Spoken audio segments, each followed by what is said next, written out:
El Topo, played by Alejandro Jodorowsky, carrying a black umbrella, is traveling through a desert on horseback with his naked young son, Hijo, played by Brontis Jodorowsky.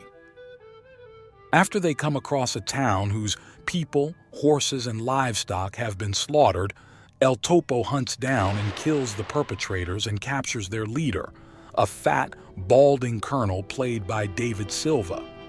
The colonel kills himself. El Topo leaves his son to the monks of the settlement's mission and rides off with a woman played by Mara Laurencio, whom the colonel had kept as a slave.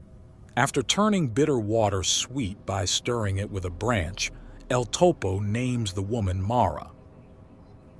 In need of food and water, El Topo spaces Mara's feet apart and digs up eggs from the sand beneath them, then utters a prayer before shooting a rock, which then releases water. When Mara tries these same techniques, she turns up nothing, seeming to lack El Topo's faith. After El Topo tears her clothes and apparently rapes her, Mara promptly becomes able to find eggs and water. She tells El Topo she will not return his love unless he proves himself the best gunfighter by defeating the desert's 4 great gunmasters. Each gunmaster represents a particular religion or philosophy. Nate and El Topo learns from each of them before instigating a duel. El Topo is victorious each time, not through superior skill, but through trickery or luck. After the first duel, a black-clad woman who speaks with a man's voice finds the couple and guides them to the remaining gunmasters. As he kills each master, El Topo has increasing doubts about his mission, but Mara persuades him to continue. After the final gunmaster outsmarts El Topo by killing himself before El Topo is able to kill him, El Topo becomes ridden with guilt, destroys his own gun, and revisits the places where he killed the masters, finding their corpses either on fire, covered with geometrical objects, or swarming with bees. The unnamed woman confronts El Topo and shoots him several times in the manner of stigmata. Mara then rides off with the woman, while El Topo collapses and is carried away by a group of deformed people. El Topo awakens many years later in a cave to find that the tribe of deformed outcasts have taken care of him and come to regard him as a godlike figure while he has been asleep and meditating on the gunmaster's 4 lessons. The outcasts dwell in a system of caves which have been blocked in. The only exit is out of their reach due to their deformities. When El Topo awakens, he is born again and decides to help the outcasts escape. He is able to reach the exit and, together with a dwarf girl who becomes his lover, performs for the depraved cultists of the neighboring town to raise money for dynamite to assist in digging a tunnel on one side of the mountain where the outcasts have effectively been kept imprisoned. Hijo, now a young monk, arrives in the town to be the new priest, but is disgusted by the religion the cultists practice, notably symbolized by the frequent display of a basic line drawing of the Eye of Providence and their violent preoccupation with guns, from their church ritual through to the film's bloody climax. Despite El Topo's great change in appearance, Hijo recognizes him and intends to kill him on the spot, but agrees to wait until he has succeeded in freeing the outcasts. Now wearing his father's black gunfighter clothes, Hijo grows impatient at the time the project is taking and begins to work alongside El Topo to hasten the moment when he will kill him. At the point when Hijo is ready to give up on finishing the tunnel, El Topo breaks through into the cave. The tunnel has been completed, but Hijo finds that he cannot bring himself to kill his father. The outcasts come streaming out, but as they enter the town, they are shot down by the cultists.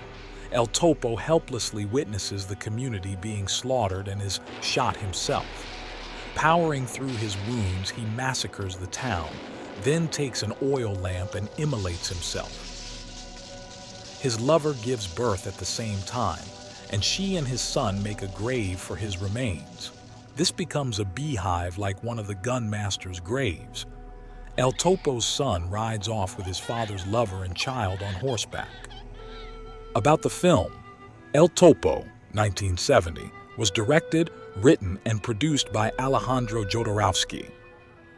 El Topo is a profound surrealist film. It represents Alejandro Jodorowsky's way of telling primitive human behavior and typical phenomena of life with symbols and multi-dimensional meanings. Mostly everything seen in the film often contains a deeper context than the scene itself presents. With this, in reality, El Topo is not a Western film. It is something much deeper. This makes the film challenging for many to watch or understand the film's message. The same is repeated in Alejandro Jodorowsky's next film, Holy Mountain, 1973, but even more multidimensional and deeper. The cast includes Alejandro Jodorowsky as El Topo, Brontis Jodorowsky, and Alfonso Arau. The filming of El Topo, 1970, took place in the Mexican desert with Alejandro Jodorowsky employing a minimalist approach, including local actors and unconventional techniques to enhance its surreal, mystical atmosphere. Jodorowsky also composed the film's eclectic soundtrack, blending experimental and Western-inspired music to complement its symbolic and surreal tone.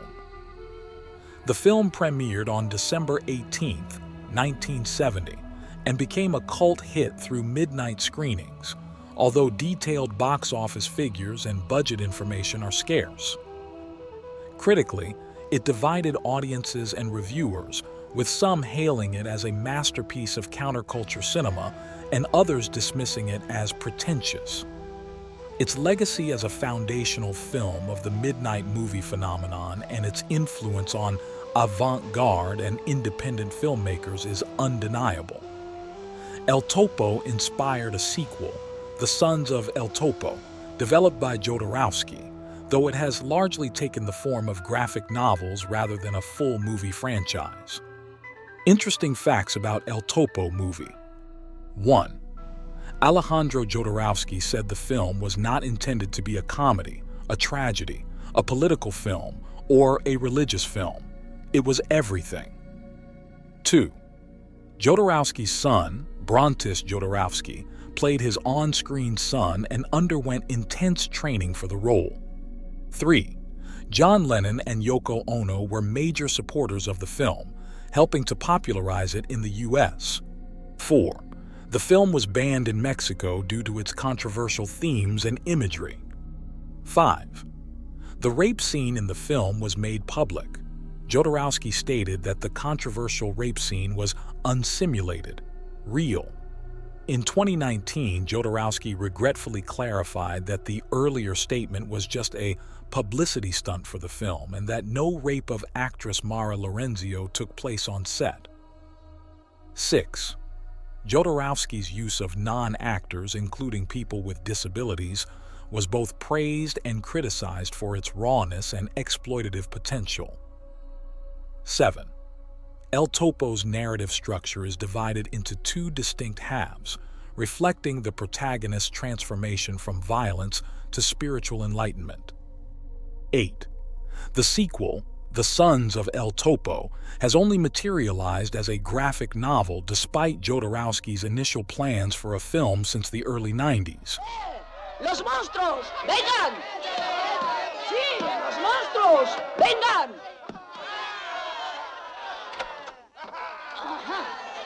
Les pagaremos un buen sueldo.